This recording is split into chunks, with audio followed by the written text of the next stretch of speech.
Good morning बच्चों। आज हम हिंदी लोकवाणी कक्षा 10वीं इस विषय में हमारी जो 6 नंबर की कविता है, ऐसा भी होता है। कवि ने ऐसा ही होता है के बारे में कुछ हमारे समाज में कुछ महत्वपूर्ण जो विषय है, हमारे समाज में जो कार्य है, इसके बारे में बताया कि कुछ ऐसा भी होता है। यह जो कविता है वह है पठनार्थ, पढ़ने के हेतु है। अगर हम इसको पढ़ेंगे तो बहुत कुछ हमारे समझ में आएगा। तो ऐसा भी होता है, जो कवि है, जो हाइकू कवि है, इसके जो कवि है वह है अभिषेक जैन।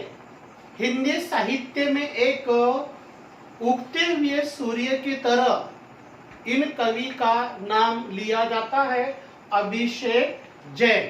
तो बच्चों, हम देखेंगे ऐसा भी होता है कविता के बारे में।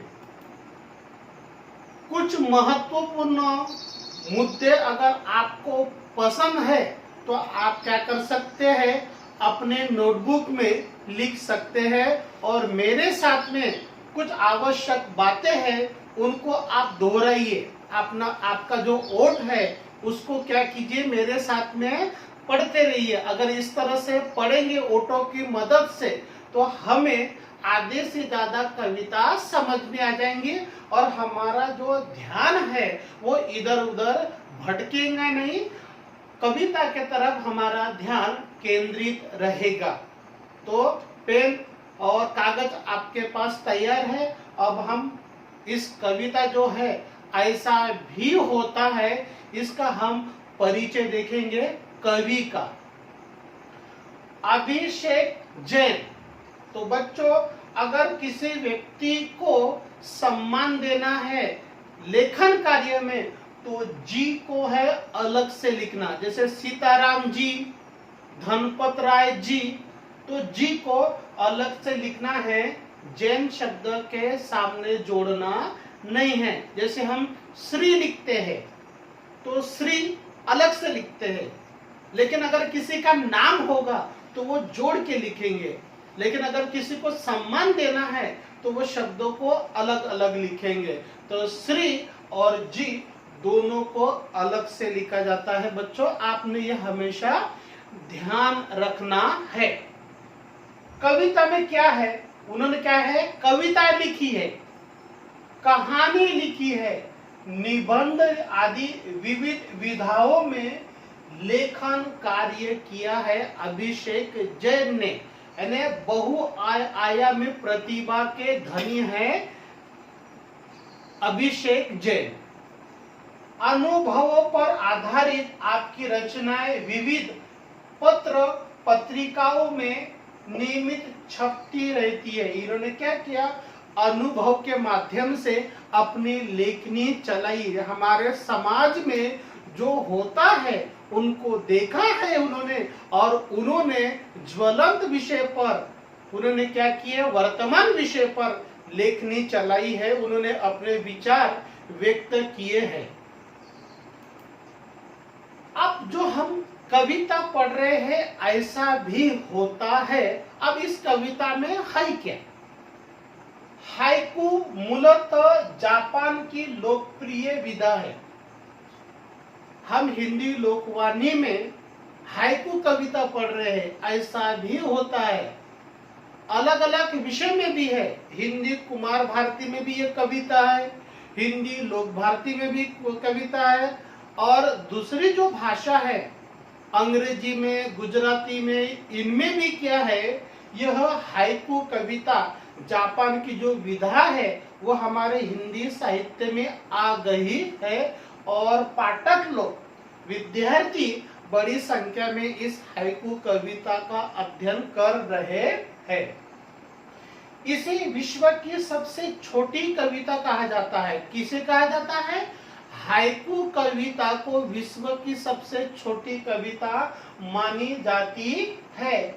पांचवें दशक यानी 1950 में 1950 से हिंदी साहित्य ने खुले मन से हाइकू को स्वीकार किया है। मैंने आपको बताया कि अनेक वर्षों से भारत में अनेक साहित्य में जापानी जो हाइकू विधा है उसमें कविता लिखी जाती है। ये आधुनिक युग की कविता है बच्चों। हाइकू कविता 5, 7, 5 बराबर 17 वर्ण के ढांचे में लिखी जाती है। उसमें 3 पंक्तियां रहेंगी, पहले एक रहेंगी, फिर दूसरी रहेंगी, फिर तीसरी रहेंगी। पहले पंक्ति में 5 वर्ण रहेंगे, दूसरे पंक्ति में 7 वर्ण रहेंगे और तीसरे पंक्ति में 5 रहेंगे। 5, 7, 5 कुल मिलाकर 3 पंक्ति की कविता रहेंगी और उसमें 17 वर्ण की रहेंगी। इसलिए ये जापान की हाइकू कविता मानी जाती है। अब कविता में और देखो कविता में किन किन के बारे में उन्होंने ध्यान केंद्रित किया है। कवि ने प्रस्तुत विभिन्न हाइकुओं के, हाइकू यानी अनेक पंक्तियां है, 3 पंक्ति की एक हो गया हाइकू, उसमें अनेक तकरीबन 11-12 हाइकू है। उस हाइकू के माध्यम से कवि ने गरीबी, पहली जो पंक्ति है हाइकू की उसमें गरीबी, थकान, वृक्षों के कटने के दुष्परिणाम, अनावश्यक अहंकार, वृद्धाश्रम के दर्द, संस्कारों के अभाव आदि विविध विषयों पर कवि ने प्रकाश डाला है। समाज को कवि एक मैसेज देना चाहता है, एक संदेश देना चाहते हैं, अवगत कराना चाहते हैं कि हमारे समाज में कुछ लोग ऐसे भी हैं, इनके साथ ऐसा होता है। इसलिए कवि ने बहुत ही सोच समझकर इस कविता का उन्होंने शीर्षक दिया कि हमारे समाज में ऐसा भी होता है, कुछ लोग ऐसे भी हैं जो हमारे एक मनुष्य दूसरों मनुष्य के साथ में ऐसा करता है। तो आपको ये समझ में आया होगा इसका कविता का परिचय। तो सबसे पहले हमारी पहली जो हाइकू विधा है इसके बारे में हम देखेंगे। गरजे मेघ सहम कर कापी कच्ची दीवार, यह पहली हाइकू कविता है, उसकी पंक्ति है। मैं उसके वर्ण एक बार फिर से बता देता हूं, अगर दोबारा बताऊंगा तो आपके ध्यान में आ जाएगा। 1, 2, 3, 4, 5 वर्ण है। अब दूसरे में क्या होना चाहिए? 7 होना चाहिए। 1, 2, 3, 4, 5, 6, 7 और तीसरे में कितने होना चाहिए? 5 होना चाहिए। 1, 2, 3, 4, 5 जो संयुक्त है उसको गिना नहीं जाता, उसको एक ही गिना जाता है, ठीक है, संयुक्त जो रहता है उसको। तो ये होगी 5 वर्णों की हाइकू कविता। अब हम इसके पहले कठिन शब्दार्थ देखेंगे और फिर इसका मतलब देखेंगे। गरजे यानी बादलों का गड़गड़ाना, बादल क्या करते हैं? उमड़ उमड़ कर आते हैं बरसात के दिनों में, इसलिए वो गरजते हैं।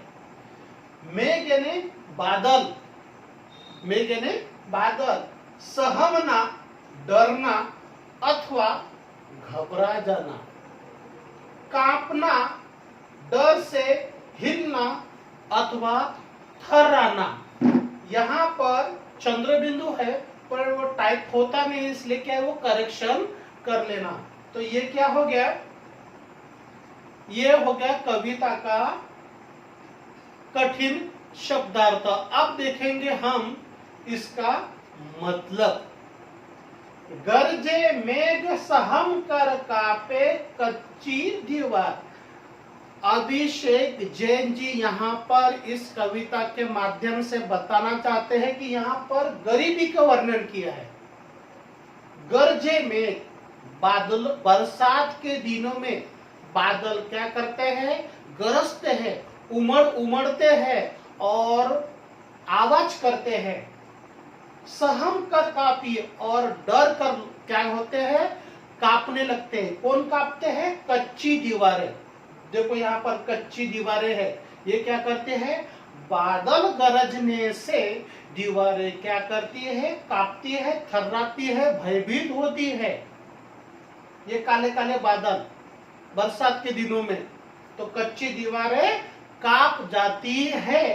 तो यहाँ पर कवि बताते हैं कि जिस प्रकार बादल गरजते हैं और कच्ची दीवारें भयभीत होती है, कांपने लगती है, उसी प्रकार से कुछ सबल व्यक्ति हमारे समाज में, जरूरतमंद लोग हैं, निर्धन लोग हैं, गरीब लोग हैं, उन पर वो क्या करते हैं, क्रोध करते हैं, उनको डराते हैं, धमकाते हैं। इस प्रकार का वर्णन कवि ने, अभिषेक जैन ने बताया है कि हमारे समाज में ऐसा भी होता है। हम यहाँ पर रुकते हैं, थोड़ी देर में दूसरा वीडियो देखेंगे।